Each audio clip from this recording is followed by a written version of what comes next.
would like to call this meeting of the West Allis-West Milwaukee School District to order, please. If we could please rise for the Pledge of Allegiance. And Ms. Klug, would you please lead us?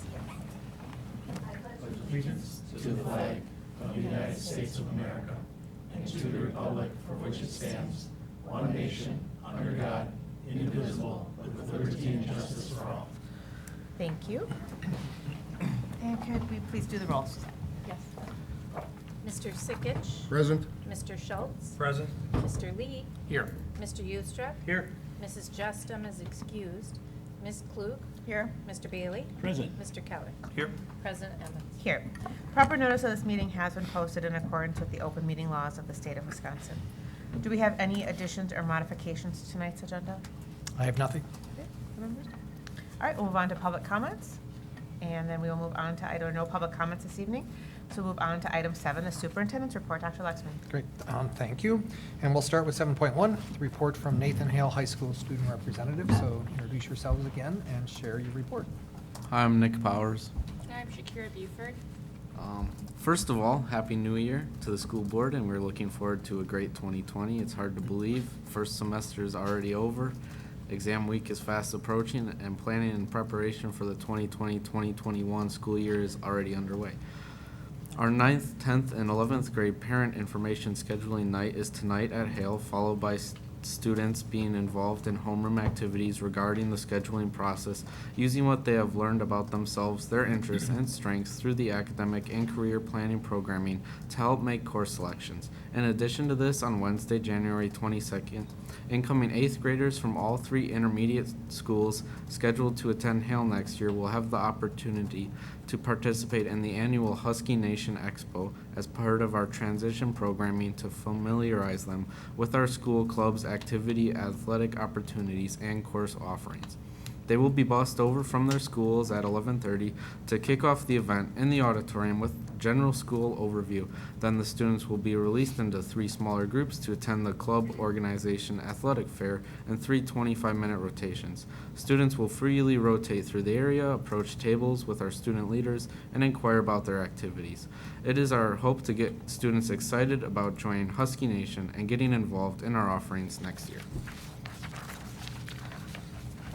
Last year, thousands of students as juniors took the PSAT test statewide, along with about 1.5 million nationally. As part of the testing process, the results are used to screen for the National Merit Scholarship Program.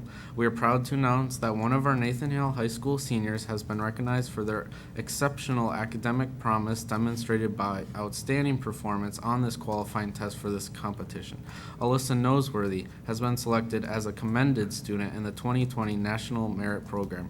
Alyssa is one of the approximate 50,000 highest scoring entrants nationally, which is the top 3%. Congratulations to Alyssa on this well-deserved recognition. The Nathan Hale administration, staff, and school community are proud of her accomplishments. Annual Family Night. The African American Youth Initiative Group, advised by school counselor Miss Anthony, had their first annual family meal night on Thursday, December 19th in the Hale cafeteria. Over 100 students, parents, family members, and selected staff that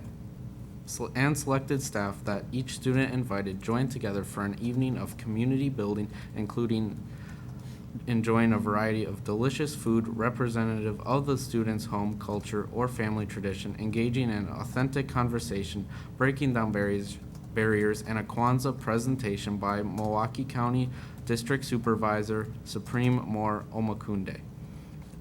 Nathan Hale Performing Arts. Planning ahead, the Nathan Hale and Central Drama groups are excited to share that they will be performing the musical Little Shop of Horrors next month, February 7th and 8th, and 14th and 16th. Shows are at 7 p.m. with a Sunday matinee at 2 p.m. Adult tickets are $12 with students and seniors at $10. Tickets will be available online or at the door. The theater group, under the direction of Scott Grimshield, hope you can attend one of the shows, and 2 complimentary tickets will await you at the ticket table. Hope Week. This year at Nathan Hale, we developed a new student group called the Hope Squad, which is a group of students selected by their classmates to help promote suicide awareness and a culture of acceptance at Hale. We are now ready to roll this out to the student body during this week of activities called Hope Week. We kicked off the week today in homeroom with students from the Hope Squad presenting a short PowerPoint to inform the students about the Hope Squad. Our Nathan Hale Hope Squad is made up of 45 members across all grade levels and 5 staff advisors. Their main role is to be the eyes and ears of Hale and to be someone students can talk to if they are struggling, if they know someone who is struggling with suicidal thoughts, or to get more information if they need help. So why do we need Hope Squad? Some of the main reasons are to increase the knowledge of suicide warning signs, train the entire school and staff in suicide prevention and intervention, break the code of silence by training students to not keep deadly secrets, and to raise awareness and acceptance for students to seek help from a trusted student and adult. There is no shame in saying that you need help or that you may be struggling. If a student or someone they know is struggling with suicidal thoughts, they can reach out to Hope Squad members of advisor. Hall of Fame induction. The Nathan Hale Athletic Booster Club will be recognizing our 2020 West Dallas Nathan Hale High School Athletic Hall of Fame members at a dinner and induction ceremony on Friday, February 21st. We'll be honoring the following inductees: Jamie Turtenthal, Carrie Massey, Richard Dick Spider-Lutke, and Ron Curtis. We'll be having a dinner and program in the Hale cafeteria at 5 a.m., followed by recognition of the inductees at the hall halftime of the girls' basketball game. Dinner is $20 and can be purchased on the Nathan Hale website under athletics. Please consider attending. Thank you. Oh, wow, all right. Thank you, everybody. Thank you. Questions, comments for the students? Just a comment, good luck on the exams. Yeah. Hopefully you do well. Good luck, everybody. Definitely. Enjoy second semester. Yeah, thank you. going You guys quick. are welcome to stay. You know, otherwise go home and get studying. Good. We will move on to 7.2, the legislative update. So there's some pieces moving in Madison that are going to have some new requirements for us. So lead testing mandate and energy efficiency exemption bills to be voted on by Senate committee. This is bipartisan legislation that would require lead testing of drinking water in schools, which we do on a regular basis already.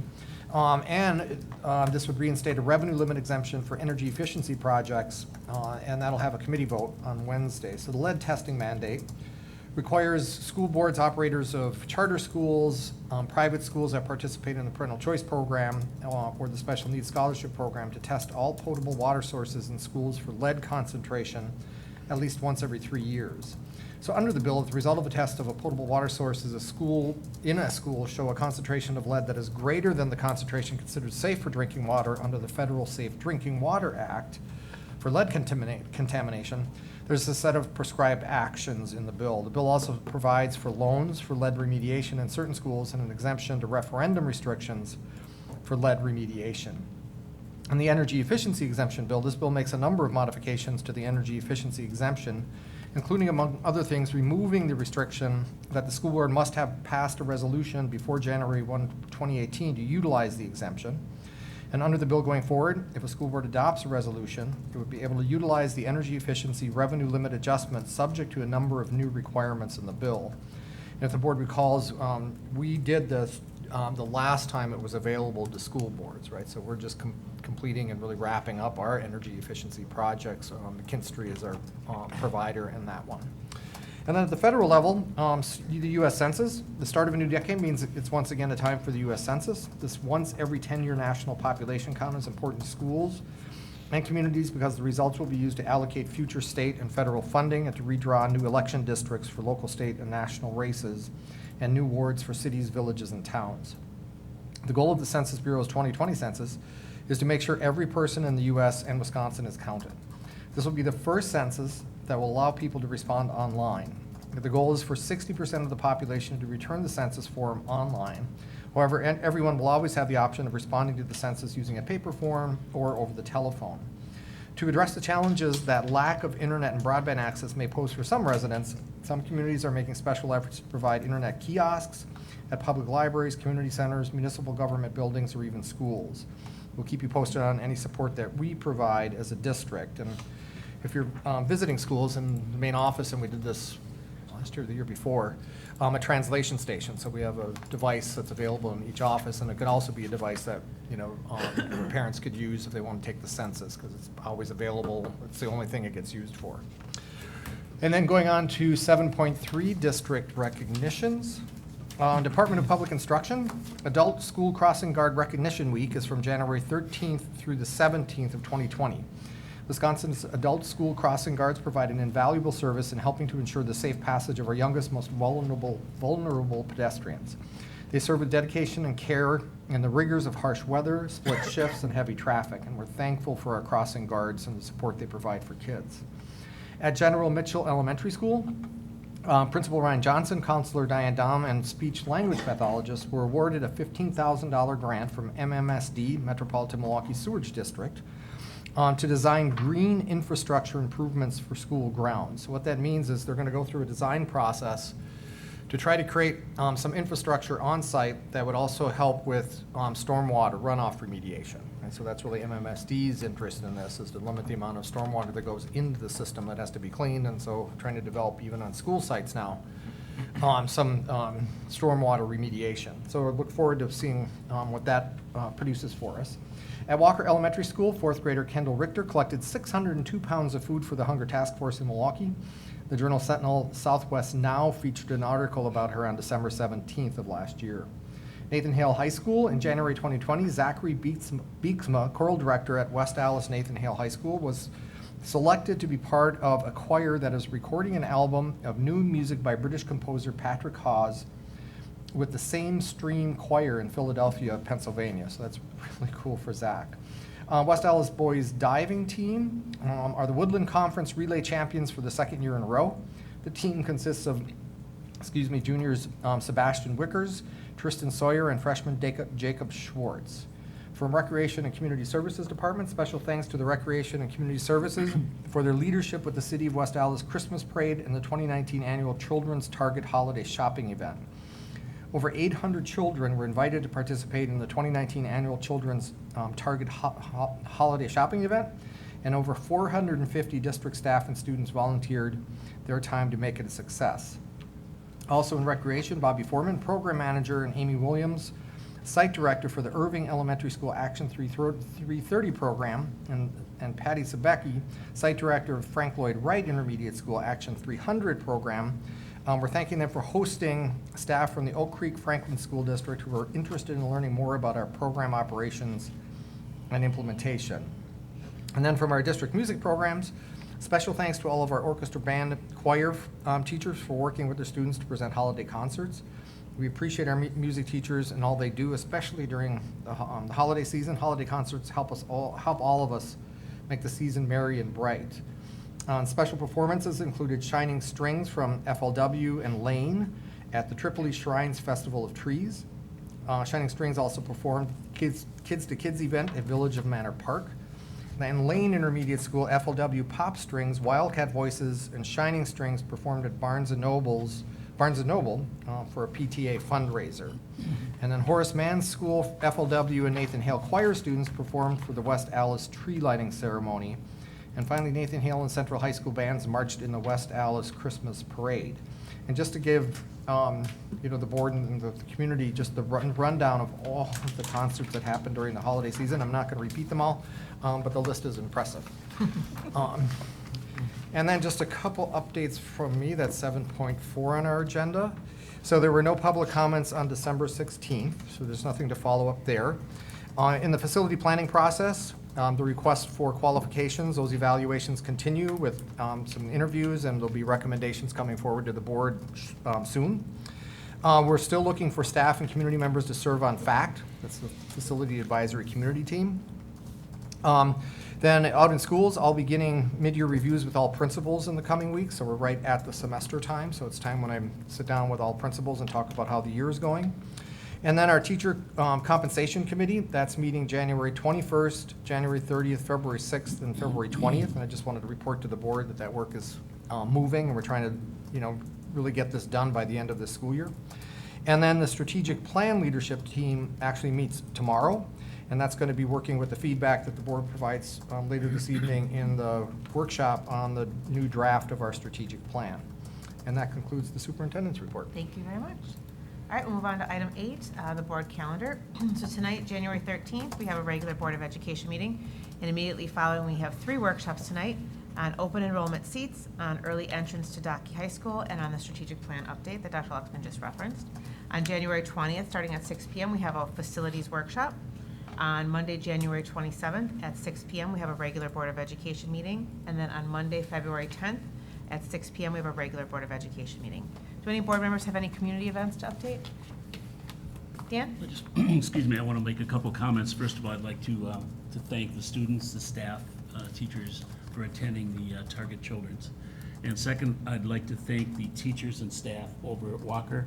I was able to go to our learning exhibition on the 9th, and it was a pleasure seeing all the children, seeing all the young adults, and the future looks really bright for a lot of those children. Thank you. Anybody else? No? Yeah, I'd like to echo Dan's comments. I was also able to attend the Walker event and see the exhibitions. A lot of the students had some really interesting things that they put a lot of work in and had good arguments for, so I want to commend them on that and the staff for supporting them and putting that event together.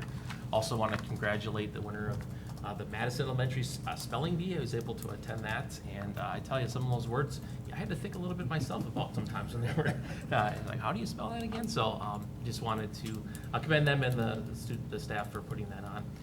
And then lastly, I wanted to mention the PTA Carnival is coming up faster than you would like to hope to be. And on February 9th from 12 to 4 p.m., it was going to be there. And the PTA Carnival benefits the PTA Scholarship Fund. All of the board members have received an email from the PTA Carnival, their runner.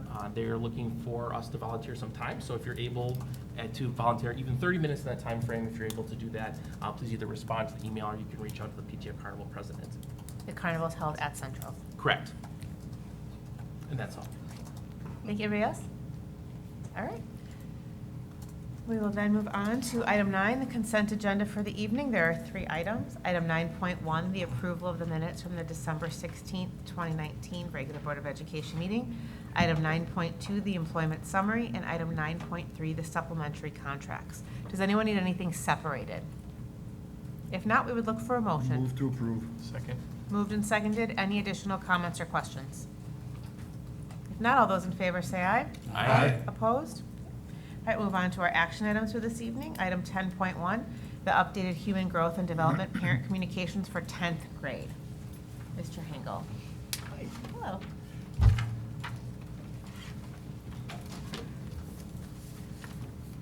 All right, good evening. So we are back at the table for looking at the 10th grade letter, looking at the changes that were proposed by board members and Deidre, really trying to delineate a more clear opt-out for human growth and development. So we tried to put some of those pieces in there at the bottom by making it, more clearly delineated of what students would receive instruction on and what they would not receive instruction on.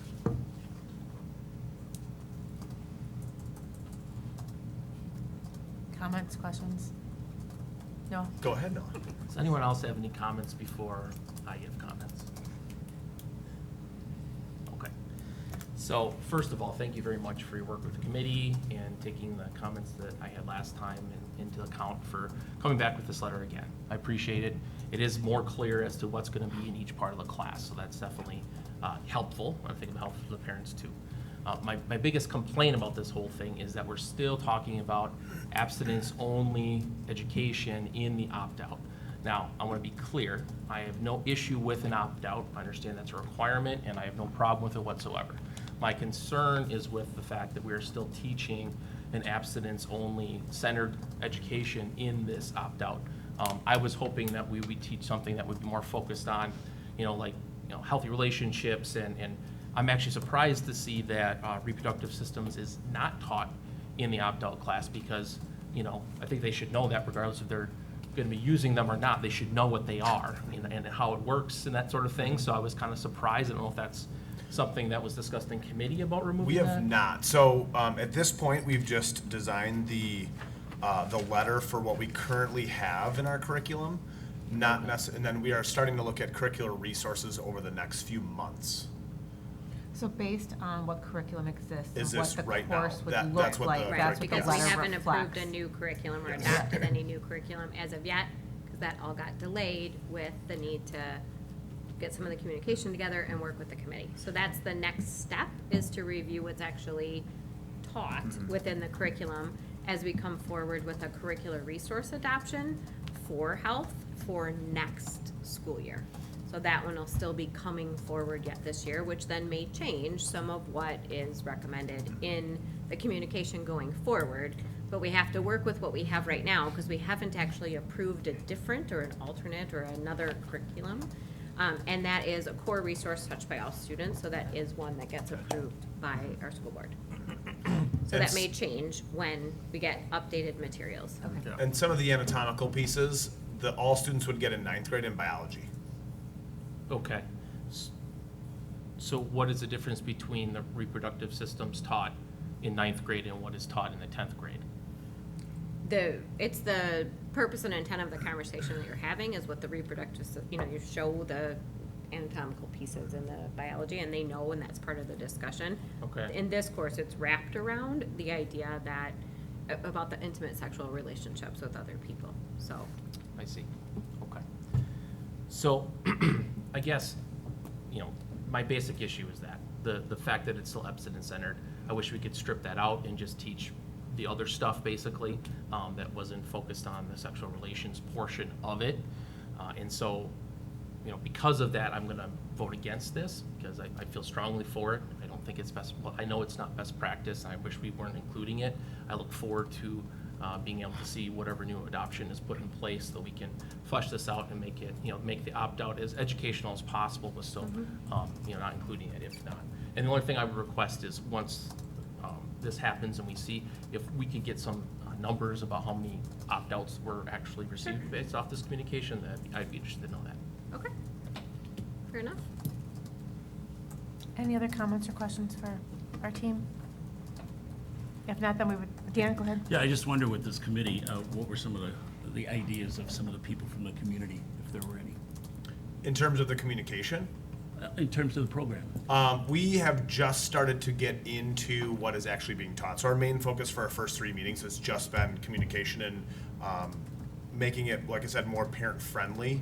And now in our next meeting, we'll be starting to look at resources and what the committee is expecting for outcomes for our curriculum. And they did have some suggestions on what direction you should look for curriculum, just a couple that they Yeah, wanted us to be looking out for when we start looking at new curricula. Yeah, one of the big ones, like we've included in the communication, is that family plays that integral role. Our big suggestion that most of our committee members agreed on, we just were doing a post-it note activity, was that there was a home component in addition to a regular textbook that a student would receive, or a digital text that a student would receive, or no text that a student would receive.